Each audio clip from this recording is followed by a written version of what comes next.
Hey, Sandy Beaches Cruisers. I am Jason, the cruise host from the morning show that you've gotten to know over the last couple of years. And I am sitting with a very important gentleman to all of you. You know who this man is. He's the president of Star Vista Live and the executive producer of the Sandy Beaches Cruise, Mr. Mike Jason. Mike, thank you for joining us, sir. Thank you, Jason, and hi to all the fans and guests out there. Now, Mike, you and I have been talking a bit, and I think this year we've come across something that we found to be not just a good thing to do, but a very effective thing, an efficient thing to do in terms of the business. And it is to put a hand out there, raise a hand up and say, hey, anybody have any questions? And then you and I sit and do these little 30, 45-minute answers where they have direct access to you and or the other executive producer, Mr. Alan Rubens, for different cruises. And it allows an opportunity for guests to ask direct questions or look for direct feedback. And these have been wonderful. So I do want to say as we go on, I know we're going to do some others, and we've already done a few. Thank you for doing this. I think this is an incredibly positive thing to do for guests and fans that don't always feel that they have direct contact. I love doing it. It's great. I learn a lot from the guests. We just can't be everywhere. We can't see, everything on the ship as much as we tried to, right? It's a busy day. So I learn a lot from the guests. They have great ideas, and I always welcome. And the Sandy Beaches people are probably my favorite because they're not shy about sharing their feelings, and they have ownership, I guess is the way I would describe it, of the cruise. And that's the way it's the most successful, when the guests feel an ownership. So I'm here to answer the questions, and hopefully we'll make whatever changes we can to keep the party going really well. Amen to that. I think ownership is a great term. And the other part of these, and you're going to tell right off the bat, because I'm coming right for you on question number one. You can tell by doing these with ownership that, ownership of a cruise, people want answers. And I think when people want answers, we kind of get used to this world of corporate speak where we don't really answer, or you dodge or you duck. But you've been very willing from the beginning to entertain all questions from guests. Granted, a one-off is a one-off, but if we see a trend in questions, you've been very open and willing to tackle these head on. And I think that means a lot. That's a testament to how Star Vista Live does business, and a direct testament to how you operate as executive producer. So again, a compliment to you, and let's jump in here and get things going. As promised, for not only the guests, but for you, I'm going to start with both barrels for you. Question number one, the most asked question we got was, what are you doing to address the condition of the ship? We had a lot of feedback regards to missing mini fridges, water leaks in public areas, things of that nature. What can you talk about or tell us from your dealings with Holland America Line and your experience on the last Sandy Beaches? Sure, great. Good question. Listen, I share the guest disappointment with the water issues. We spend, as you know, 18 months plus crafting the cruise and getting the artists on board and all the backline and equipment and obsessing over every detail. When it doesn't go perfectly, we hold ourselves accountable. And I'm happy to answer this question. So, before I do that, I really do need to say something about Holland America. They've been a great partner for us. And Sandy Beaches as well. Done many cruises, years and years. They provide excellent service, the food, the support they give us, and lots of times the guests don't see that support that when we have to switch because of weather and move around. And so they're really very supportive and a great partner. I've been with them 50 times and never had the kind of issues we had. But nonetheless, we have to say that we were disappointed, and we were surprised as well. We were on that ship 4 times before that week. And so what guests may not know is that we pre-cruise. And in addition, we have a few cruises in the fall, and we didn't see these problems. But again, it's a disappointment. And what I did was I spent some time with the senior executives at Holland America, and particularly the president of Holland America. We spoke straight to the top at length. And what they're going to do is they're going to replace the piping and the brackets in the impacted areas. So there's particular areas that were impacted. So I'm going to replace them completely. And then they have some, water pressure calibration that they're going to add as well, that the guests won't feel, but it's going to reduce some of the stress from the flow of the water. So those are 2 things they promised to do. They also promised they would come with us in the fall when we do our 2 fall cruises, and we can tour the ship. So I think they're taking specific actions. They promised it, and you know, this is the president of Holland America, so I take her at her word, and knowing the way Holland America works, I believe that they're going to engage and solve these problems. So I think we'll have a great cruise next year. The lineup's great. I think the ship will be in great condition. It was a disappointment, but I think it's we've got an action plan to fix it, and we will keep the guests apprised along the way. If they're interested in updates, we're happy to give it to them. And so they're working on the ship as we speak. And you mentioned briefly to me off camera, we were talking, and I think you said you had a little update on the mini fridges as well, because I know there was almost 100 of those that were out of service or missing. What can you say to that? Right. So I raised this issue as well, you know, when I spoke to the president of Holland America, and every mini fridge will be replaced or added to. So there will be a complete set of mini fridges in all the ships. And we're going to, in the cabins, and we're going to be able to see that in the fall when we cruise. So again, Holland America has been always transparent with us, and they've been very direct. And you know, I think we got to the right level. I can't go beyond the president of the company, and she was very straightforward about acknowledging the issues, acknowledging what we're doing to fix it, and keeping us abreast along the way. Great. Now, as we talk about Holland America Line, that draws another question, if you don't mind. And a couple of guests asked this, but really it's a question that I like to ask because I think not everyone understands this process. Let's talk a little bit about how the process, or what the process is of choosing a ship for a cruise, how far out we have to look, et cetera, why certain ships, why different lines, and you know. Absolutely. Yeah, I think this is something that's, you know, not readily visible to the guests, and even some artists are surprised how far out we work. We go 15 to 17 months ahead of time, and we try and match the ship with the theme. Now, Holland America has been a great partner, so you know we tend to not change ships, very often, but it does happen on occasion. We look for a ship that is the right level of quality and service. We look for a ship that can hold half the guests in the main theater, because a lot of our headliners will do 2 shows, so we have to have a main theater that we like about 11 to 1400 cabins. There's this feeling of intimacy that you can have when you're at a certain level, but it certainly wants to be big enough so that the artists feel like they're playing to a packed house. We look for a good pool, so that we have concerts out in the pool. And I think the Holland America ship is particularly a good one for the aft deck. The aft deck is a wonderful venue for people to see music, but we like the other venues as well. So there are a lot of factors. You know, where's the ship going to be? What ship fits with the theme? How supportive the staff on the ship is. You know, we take the ship over, we bring in 9 trucks of equipment, so we are effectively disrupting their lives for that week. And so we look for, you know, partners that are really good at it. But 15 to 17 months. So before we sail 1 year, we've already secured the ship for the next year. However, we do look at every single theme, and we match it with ships, and sometimes we rematch it and we make changes. And so we're not shy. We've made changes before, and we'll make them again. And sometimes it's a reason that the ship is not available, or a competitor has the ship, or we feel a ship may fit better. Maybe it's a little bit bigger, and we have a wait list. So we factor those things in. That's generally the time frame. And have you considered moving Sandy Beaches to a different line? Is this something you've thought about, or a different ship within the line? What kind of thought process goes into Sandy Beaches?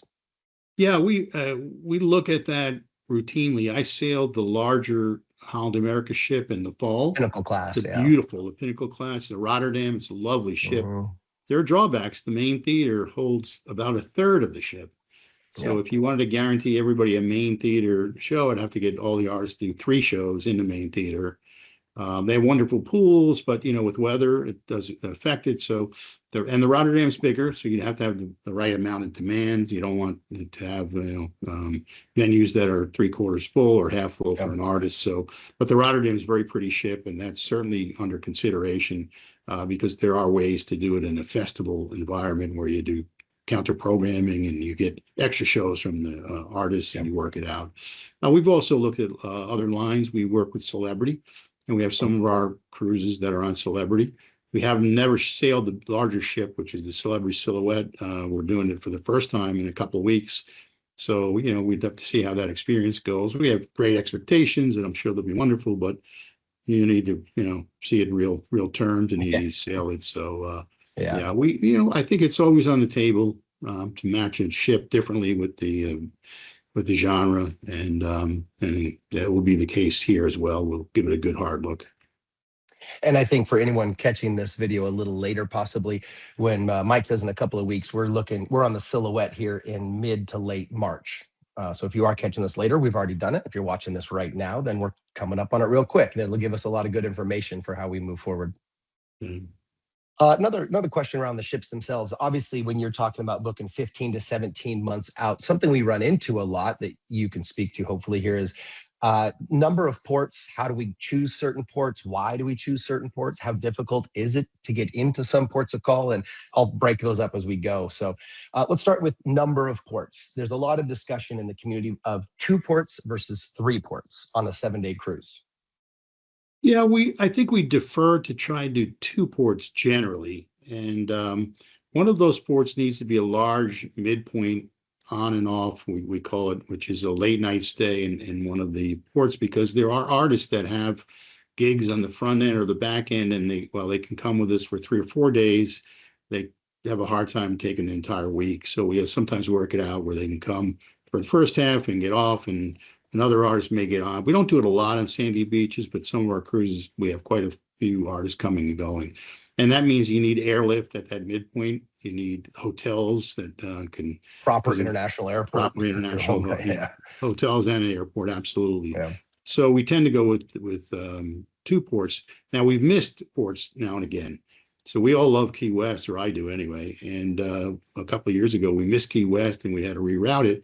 So if you miss one of your ports, you then feel like, well, maybe I didn't give the guests everything. So sometimes when we do a port that we think is possible to miss, we will add a 3rd port, and especially Half Moon Key, which is a lovely, man-made or kind of private island, if you will. Okay. And so that will be the 3rd. So generally 2 stops, one big midpoint with an on-off kind of a capacity, and sometimes an artist may come in for just that one day. It's never happened, I think, on sandy beaches, but we always provide for that just in case.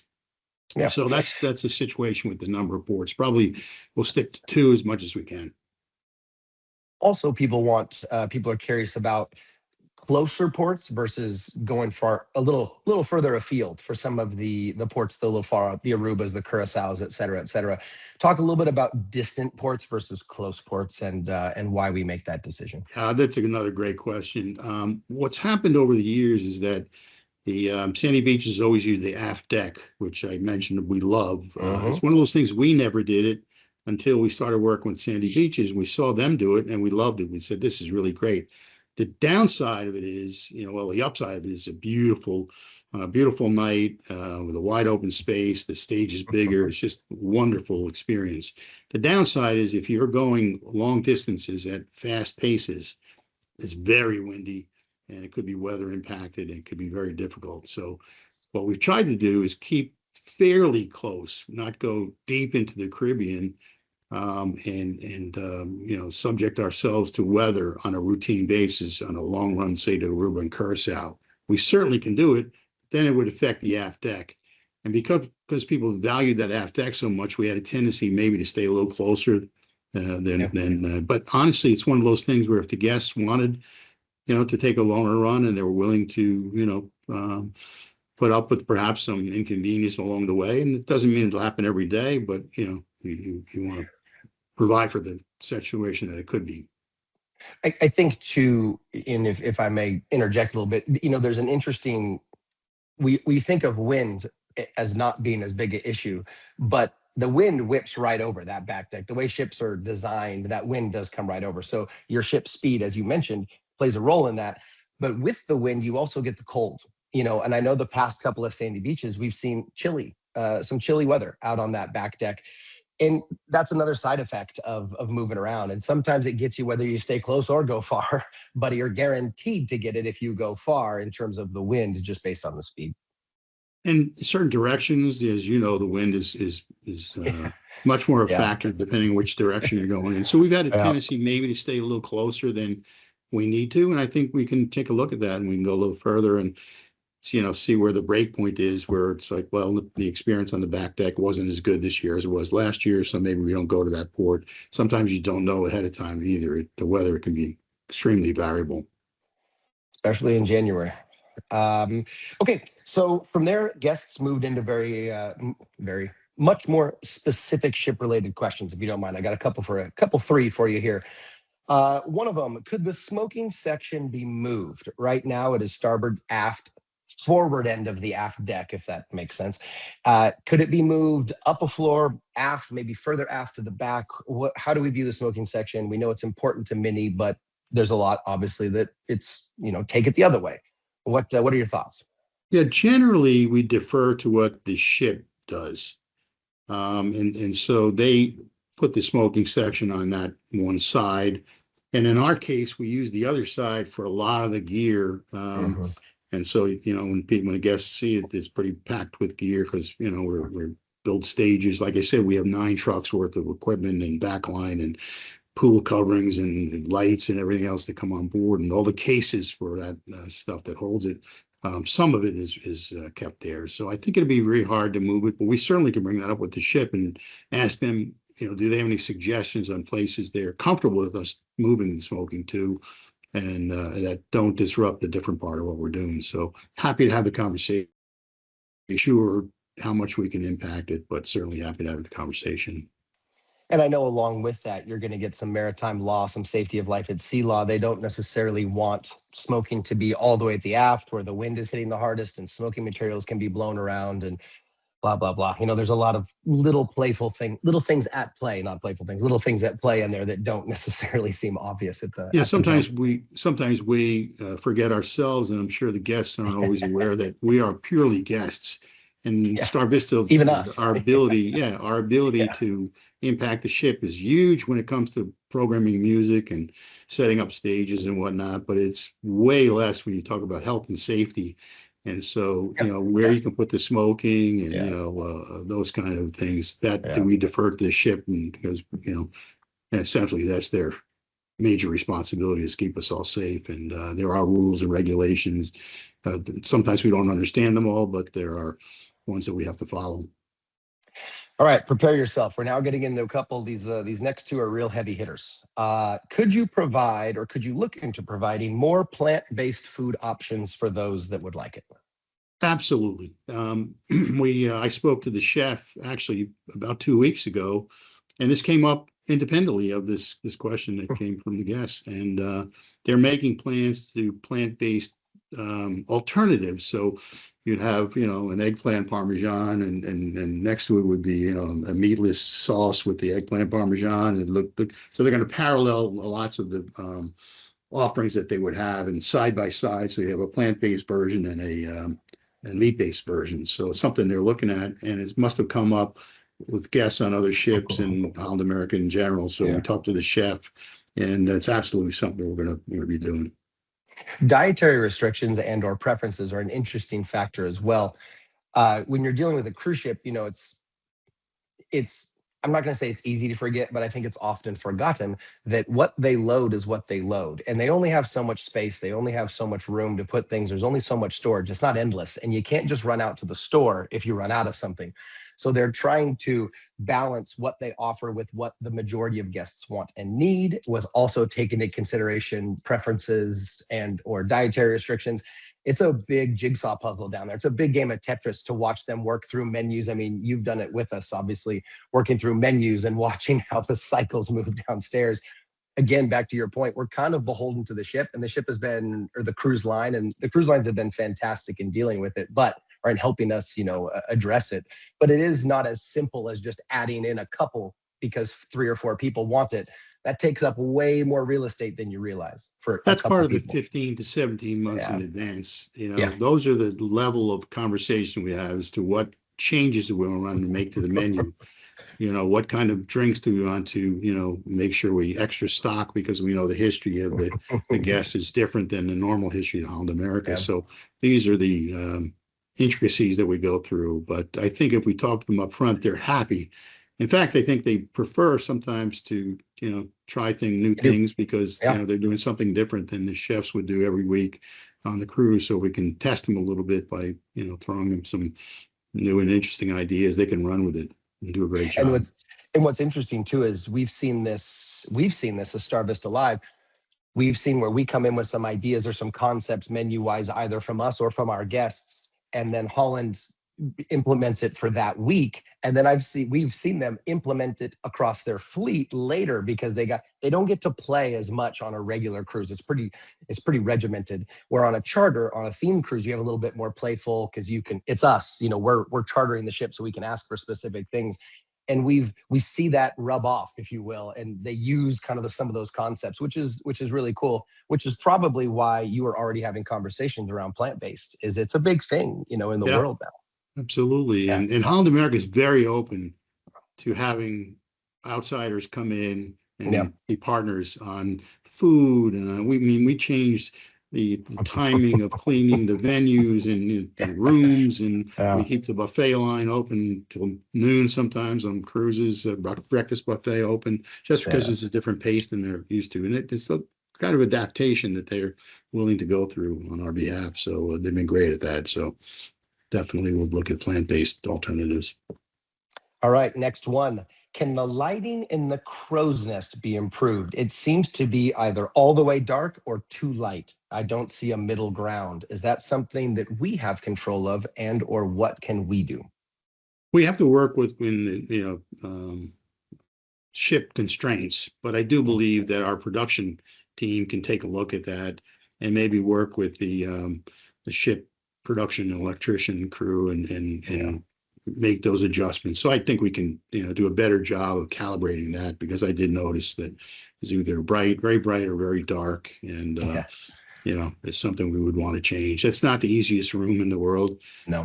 The blender's going at the bar, and so but we want to use every venue because we have more than 100 performances in a week, so we almost run out of venues at some point. And that's a nice venue in terms of space. So, but yeah, I think we can look at that there for sure. Crow's Nest is an interesting one as well for the reasons you just mentioned, but also it's not an entertainment venue on a normal cruise. So we turn that into an entertainment venue, hence the lighting being a little different, hence there being blenders. It's a coffee shop for all, basically during the regular cruises. So when we come in and build the stage, like that stage for guests, that stage is not normally there. We build that stage, we create that backdrop, we create that venue as a seated stage faced venue. And so the lighting is built for off, being it's shut down at night, or on, meaning it's a coffee house. Now they don't necessarily have a 25% and a 15% like you would at a normal entertainment venue where you have a slider. You have an on off basically type of switch there. I think during most of the day into the evening, it's used for board games. People do crossword puzzles and board games and play cards, and so it's totally different environment than we set up. And so that's one of those things where they adapt to what you're intending to do, very different what they do. And then sometimes the lighting was a casualty, but I think we can address that. Yeah, agreed. Okay, a couple more questions, kind of secondary, not necessarily specific to the ship. How do you choose the pre-cruise hotel? We've got some word that last year wasn't as well received, and there is some questions as to why we choose, how we choose, and what we're going to do going forward. Yeah, we try and choose a hotel that's not terribly far away from the port. We look for a certain range of what it costs per night. And we made the determination that would be, and we've used that hotel a number of times before and never had a problem, apparently, and it wasn't up to the standard. So we're going to have our team go visit that hotel in the summer.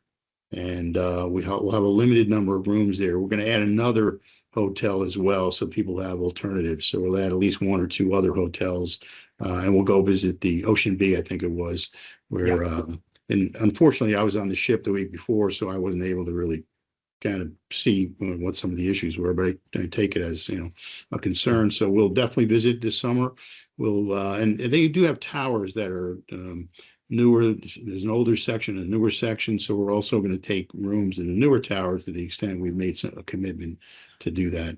Very hard to get hotels in Florida, that part of Florida, at that time of year. It's just not easy. There's So so many we things work going on way around ahead.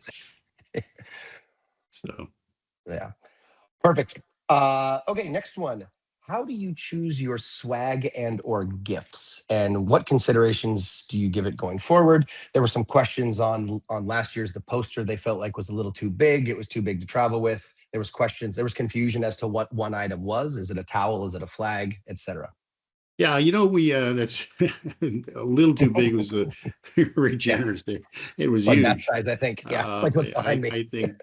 I think we just dropped the ball on the size of the poster. It was very nice, but I think people can't pack it unless they have a huge suitcase. And so, yeah, what happens is we try and do something different year to year. We try and they have different vendors that bring us different things. And so one thing was a towel, but the material for the towel meant it was really more like a poster, not a poster, but Or something you flag, might hang and like a flag type. Yeah, I yeah, think that's what a lot flag of people type thought it was. of yeah. So I think it's if we had to do it over again, and we will next year, we'll tweak it, and we try not to have things that are too heavy. We try not to do the same thing every single year. We usually do a bag, a tote bag of some sort. We try and we've done, water, cups that people can use. We've done speakers, and we've done Hmm. earbuds and different things. So Hmm. we're going to continue to tweak that. But I do think, we got off course with the size of the poster, and we won't do that again. We'll make sure it's a little smaller. Well, don't worry, Mike. They also the guests gave us a list of things they would like to see going forward. So you're gonna have some options if you want to go through them, and we Yeah, can take that offline. But absolutely. well received. Yeah, we can always do that. We have the budget to Yeah. spend, and we're happy to spend it. And I think we'd like to do different things because it's Yep. kind of fun to see it be the reaction. So, you know, All right. love The to. last couple we got here are kind of fun ones to end on. Before we get into the final section, talk about artist requests and recommendations. How do we choose? Let's talk about every year versus every other year. How do we go through artist selection, and why aren't my favorites on every year? Let's kind of tackle that. Yeah, this is as much an art as it is a science. Sandy Beaches is really the only cruise that we acquired, and well, we worked really closely with Delbert and his team. So we wanted to keep as faithful as we could to their original concept, and he brought a lot of artists back year after year after year, and we did respect that. But we also wanted to add some new artists that people hadn't seen before or they hadn't seen in a few years. And so every time you do that, you leave another slot. You have to open that slot up by someone else not coming back. So what we try and do is blend it with some artists that you haven't seen or haven't seen a lot before that are, top headliners. We try and mix in the next generation of Americana artists. So one of the things that Delbert did really well was he introduced everybody to new artists. And you don't want to lose that. And if you have the same artists every single year, as much as you love them and you love to have them every year, it becomes difficult to introduce new artists. So we want to kind of balance seeing your favorites that you'll see every single year with some artists that maybe you haven't seen. And then what that means is sometimes an artist will come every other year. And that means that slot is open every other year that you can introduce people to somebody new. And I had a great time. Some of the female artists we had this year were fantastic. And I love seeing them. And so that was something that might not have happened if we had, not made some openings. So that's kind of the short answer. It's not always easy, but we try and, balance keeping artists that you love and want to see every year with new artists that you discover. You come for headliners, and sometimes you come back for the people you discover and haven't been aware of before. And we don't want to lose that element as well. And you kind of touched on it there, but I think it often gets overlooked that artists have lives and they have tours and they have schedules and they have things that they're doing. And we're trying to book a long way out. And it's not as simple as just, hey, save space for the cruise. No matter how much we as fans love them, they're not always available either. So we're also chasing, we're kind of chasing our tail a little bit, waiting for tour information or who's going to be in the area. And you have to go through a lot of that with Mike Robertson, your partner in this. Talk a little bit about how, not just how we build, but talk about actually chasing some of the artists. You've had some fantastic conversations with artists that, they just don't want to cruise, or some of them that have a different view on this. Well, yeah, it's funny. There are some artists that are just unwilling to get on Yeah. ship on the water. And I won't even mention names, but there's an artist that I've chased for years, lives on a lake and will not step on the ship. And I've said, listen, we can do it so the ship doesn't move. It stays in port that late night, and you can come Yeah. on, you can do a couple of shows, and he just won't step on that ship no matter what it's like. Other artists have a feeling as what it's going to be like. That they'll maybe, it's the theater won't be up to their standards, and it is in every Yeah. sense of the word. The main theater is a fantastic theater. I've actually flown in artists and their sound and managers to tour the ship to see it, and then they come back and say, "Wow, that's fantastic. I'll have no problem coming at all." So, you run into artists that are extremely busy and they have a tour date, and this would kind of take them off tour and then disrupt it. And so, what you're asking an artist to do is lose an entire weekend. And sometimes they work Thursday, Friday, Friday, Saturday.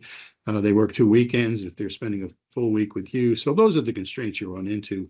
On the flip side, there are a lot of artists that love it and come every year that love being with the guests. I think if you see artists that like being with the guests, it's a blast and they have a really good time. And you notice them; they're out and about the whole time, and it's really good. So, and there are artists that maybe want to take a year or two off. They've done it a bunch of times, and they just want to take a couple of years off. And so, when people mention the name, I can't always say what the problem is, what the reason is. We can't bring them on board, but we do. And some of them we have an open invitation. We say, if you want to ever Yeah, you come, let us. you Yeah. let us know. We have a slot for you always. So, that comes up quite often. We have some big names coming in 27 that are going to be a lot of fun. I know you've obviously, spent a lot of time building this with Mike Robertson.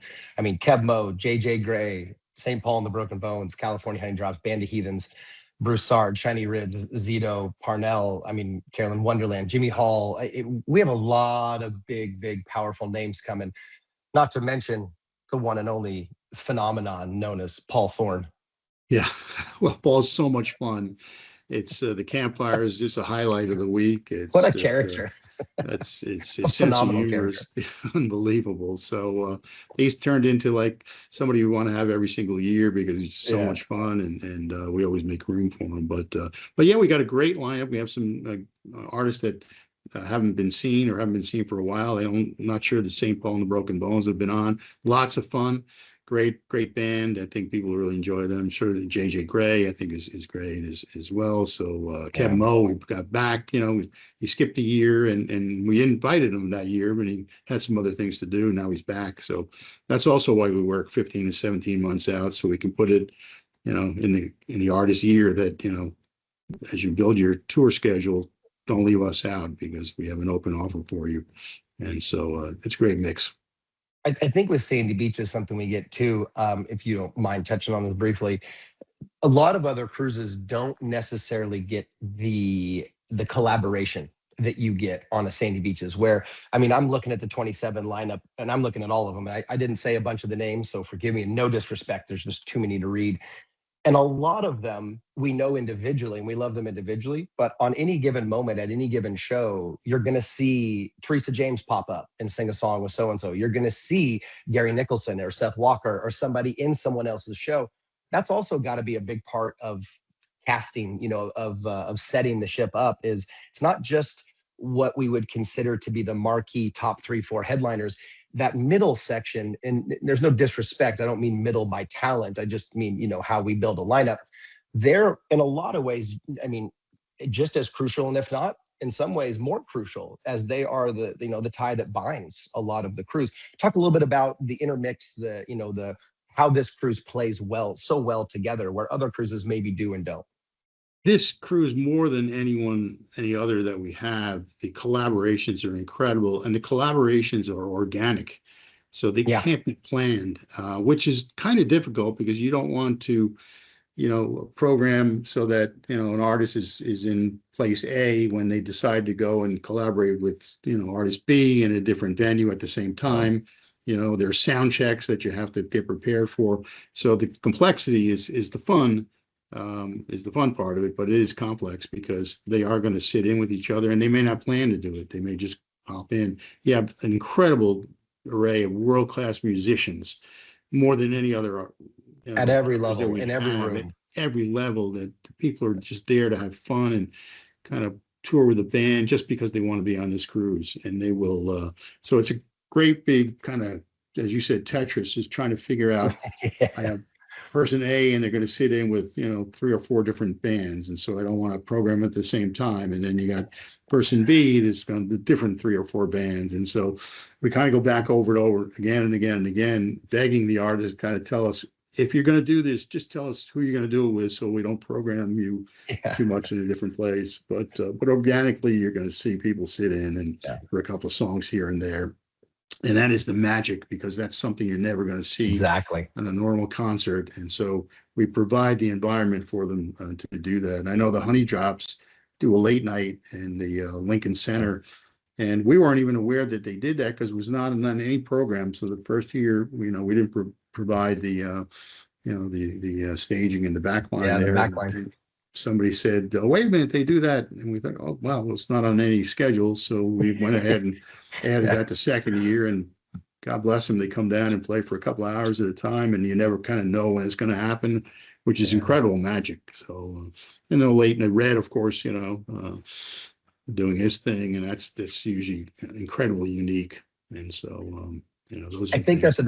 that's another great point. I don't know that people realize, like, Red will come in at noon and go, all right, so for tonight, I'm going to need 3 more drum kits, 4, and this is not a bad thing. This is a great thing from Red. He'll be like, I recruited 7 players extra tonight, so I'm going to need all these extra things that you don't normally have. It's not like 2 weeks, 3 months, 6 months out. He's any one of them. And again, this is a compliment to Red, not a pick on Red. They can't give us, because you don't know who's going to feel it on the day. You don't know who's going to be willing and able and desire it based on shows. And Who he Red's runs a great into example. and invites to At join him breakfast. and mentions it. When we Yeah. first came onto the cruise 5-6 years ago, we said, well, how do you program Red? What does he do? And the response from Delwood's people is, Red does whatever he wants to do. Red And does that's Red. what works. That's what works. So yeah, it's a theme every night, and it's just, you never know. It's fantastic. Well, we're talking about a lot of positive stuff, and I kind of want to hit on a couple here because we got a lot of great comments from guests as well. And one of them, not one of them, one section of comments was a big compliment to the 30-year anniversary. Awesome lineup, and community as strong as ever. How'd you feel about the 30-year anniversary cruise? It was great. I almost feel like I was grateful to be invited to a party in the last 6 or 7 years that had been going on for 30 years. And one of the things we wanted to do is respect what Delbert built, because it was really, really, really special. The reason this is the only thing we've ever acquired as Star Vista, rather than started ourselves, is because we love this music. We just understood it. We loved it. We had a great relationship with Delbert over the years. And so it was kind of musically easy for us to jump in. But we weren't there for many of those years. So to go look back and have the artist, do some songs and see some of the videos, and it was great for us. And I'm sure it was great for the fans who've been there far longer than us too. So we have to keep the soul of, Sandy Beaches as is. And yet we have to bring it to the next generation, because, unfortunately, that's, things change, and so new artists come in, and but it's a dedication to the Americana, I guess, broadly described, and we have it. So we'd like to continue that. And 30 years from now, someone else will be doing it, but hopefully they'll have 30 years, of which we were the first X number of them. So.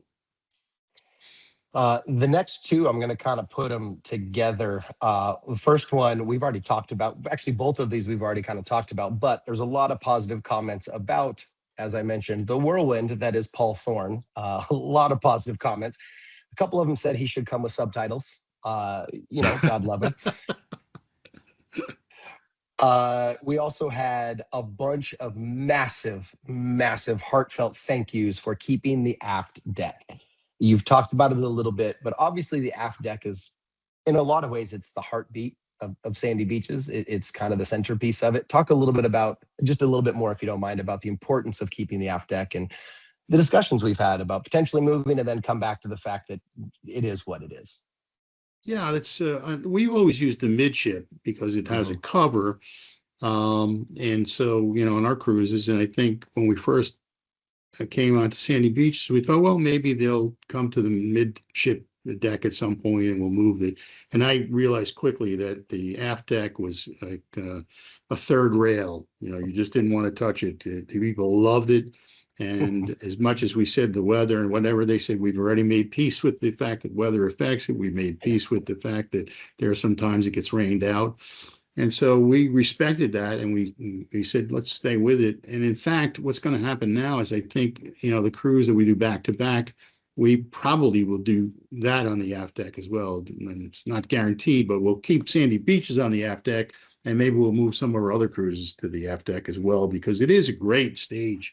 It's really impressive, and it's a great time. It's wide open, and if you make peace with the weather, it's great. And so I think we've been not only turned around, it's the direction that we're happy to go in, and we're happy to give people, what they wanted and loved over the years, but I actually see the benefit of it. And I think it's turned me into a believer.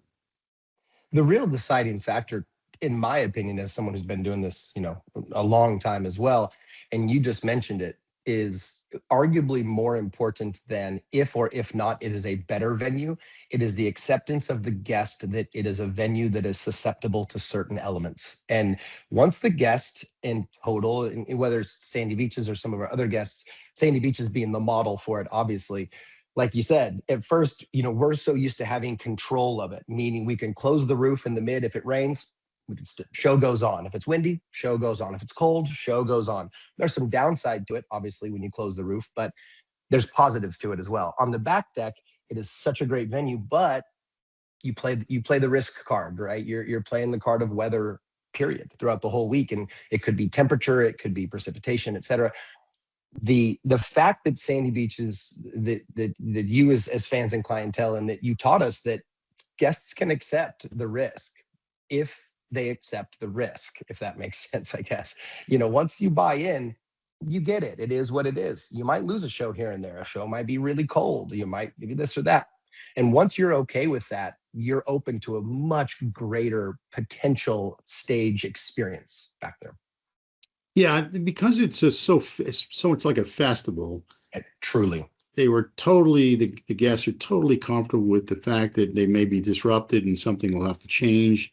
And it led us to be more flexible. And it also led us to leave sometimes the main theater open at different points during the week, because we knew that we're going to have, we don't know when it's going to come up. We knew it's going to come up with the weather. Yeah. And I think our first year, no problem at all. Everything went perfectly. Yeah.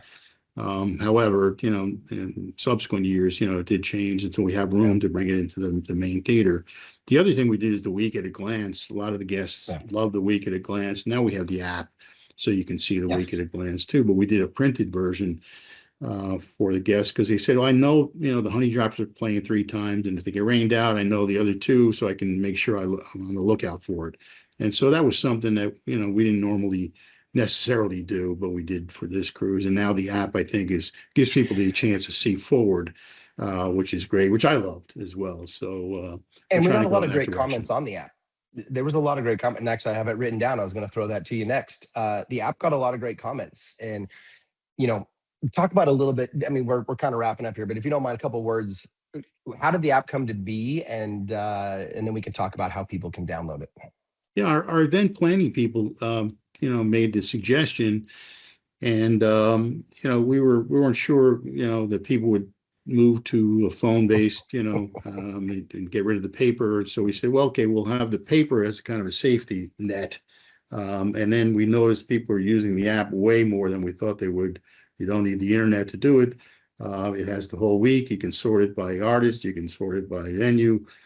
You can create your own, which was great. I think it was one of those things where somebody suggested it, and we learned it was such a great idea once we saw it in practice, that we're going to lean into it really heavily. So I'm glad that people liked it. I think it was helpful in you building your week. We want to do it. And, we're having the printed one. I never liked the week at a glance, the printed one, because the second you printed it, it was out of, out of sync because something moved or something else happened, or you print it 6 weeks ahead of time and an artist has to cancel at the last minute and Yeah. everything changes. And so it Yeah. kind of would drive us as we're a little bit, right brain sometimes, but you need to be flexible because this is a festival environment and people are Mhm. used to wandering and even the way they go to dinner, they like to go to the Lido and then go out on the back deck and see a show and then come back in and have a cup of coffee. And so the whole movement is a beautiful way it operates. It's just a really great flow. And the guests have created that flow over many years. So the trick is to us be flexible and adapt to them versus them adapting to us. So if they like it, let's keep it the way it is. And if we can tweak it and change it and give people more information so they can plan the week better, I'm happy to do that as Yeah. well. But the app is here to stay. And for anyone who does not have it or is not familiar with what we're talking about, it's called SVL. So Star Vista Live, SVL Schedule. And it's an app. You can find it on Google or Apple, either one. And basically you download it. It's a free download. And once you're on board with it, a big piece of it is it's what's called whitelisted, meaning even if you don't have a Wi-Fi package, and this will be convoluted, as long as you're connected to Wi-Fi, but you don't have to buy the package, to be clear, just connected to the Wi-Fi, so you're receiving input, then it will stay active and it will stay up to date. So you can use it at no cost, and you can use it even if you don't buy the Wi-Fi package on board. You do have to download it though before we sail. So either day of or before that, make sure you download it. SVL Schedule app. It's in the Google Store or the Apple Store. And again, free to download. And once you have it, then it's good to go. And we update that in real time on board. That's another key part of this is, as you know, Mike, as you've been mentioning, we are victim to the weather to a certain extent in certain venues. There's reasons, people lose voices, whatever.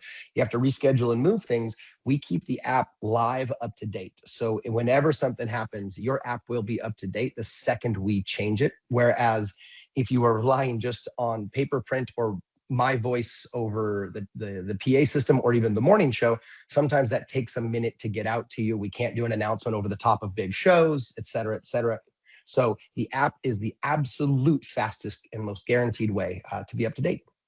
Yeah, and you can And announce it, but they're over the PA. However, you can't yeah, repeat it if you missed it. If somebody, yeah, so what happened? And we would actually yeah, send people to venues and say, this artist has moved to a different venue, and make sure they got redirected. And yeah, so sometimes it looks like it's going to rain, and yeah. then it doesn't rain, but you have to make that call so you don't ruin the equipment, and you move it out of harm's way. And so the app is really fantastic that way because you can push out Really is. notifications to people and hopefully makes your life easier. So the last one that we got on the thank yous, well, we got a bunch, but the last one that got multiple comments on the thank yous was Max Abrams being a hidden gem in terms of his interviews with the artists and just being Max Abrams. Talk a little bit about Max Abrams.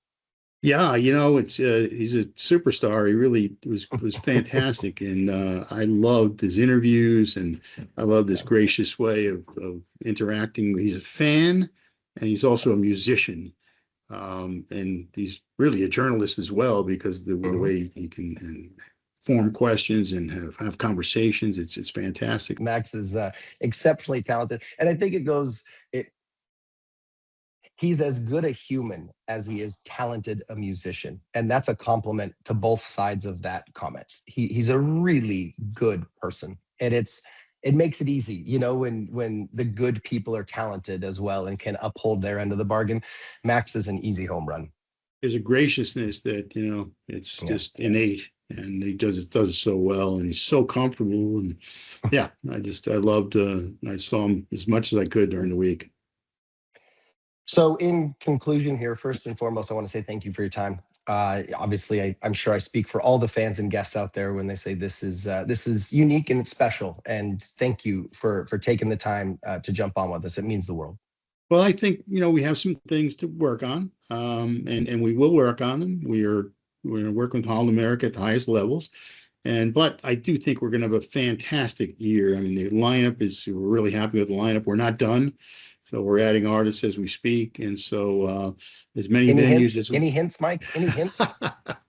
I was asked. I know my marketing people are asking me, but I always wait until the artist is officially Yeah. signed off Yeah. on it, just so I don't get Gee, myself in what too could go much wrong? trouble. Yeah.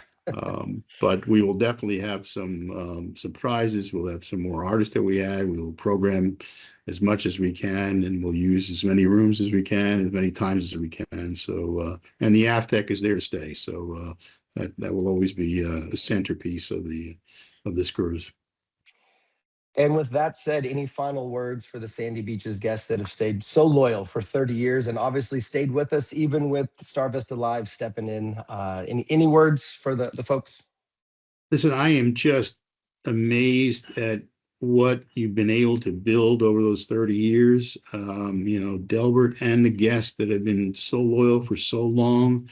It's a really special thing that they built. And, our job is to kind of keep it going and be faithful to what it's been and maybe take it to some new places, but not to change it too much. And we're thrilled to be part of it. Musically, it's my favorite cruise. It's just incredible musicianship and the talent, and so literally in every single room. And so we're thrilled to be part of it, and we hope to see everybody next year.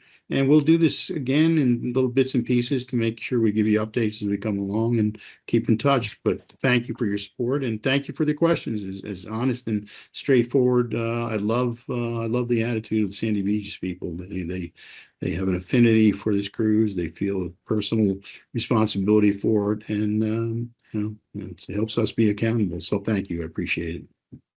I think that's incredibly well said. As we get, some cruises are our cruise that we present to the guests, and some cruises are the guests' cruise and we just operate it for them, is kind of how it feels at times. I mean, obviously Star Vista is always Star Vista, but when you get ownership and buy-in from the complement of guests, it changes the nature of the cruise, because the honesty comes up, the questions become more real, the investment in the experience becomes more real. They want hard answers, they want to know the truth, because they want to come back and they don't want to lose what's made it magic. And allow me to pay the compliment of not only encouraging questions and doing justice to Sandy Beaches since Star Vista Live has stepped in, but also you're not shy, you're not afraid to sit here, to stand here, and to be present, and to talk to people, to answer the questions straight up and give honest people honest answers. And that's a testament to you, sir. If we can do something better, I'm happy to be Amen. Suggested Amen to to, that. and so I thank you. Thanks. Mike, thank you so much for your time, sir. And for everyone watching, thank you for your time as well, whether you're watching this live or basically live just after we recorded, or whether you came back to watch this a little later in the year. Either way, the answers still stand, the truth still stands, and we'll be here for the next round when they come up. My name is Jason, again, Star Vista Live cruise host. And for you, you may know me as the morning show guy there on the ship. For everyone else, if you're watching this from a different cruise in the Star Vista Live family, thank you for tuning in and watching. Sandy Beaches is a unique and special experience. And if you haven't done it yet, this is an experience you really, really want to check out if this music speaks to you. Thank you for your time. Thank you for your questions. We look forward to seeing you again soon right here. Be well, my friends. We'll talk to you later. Thank you.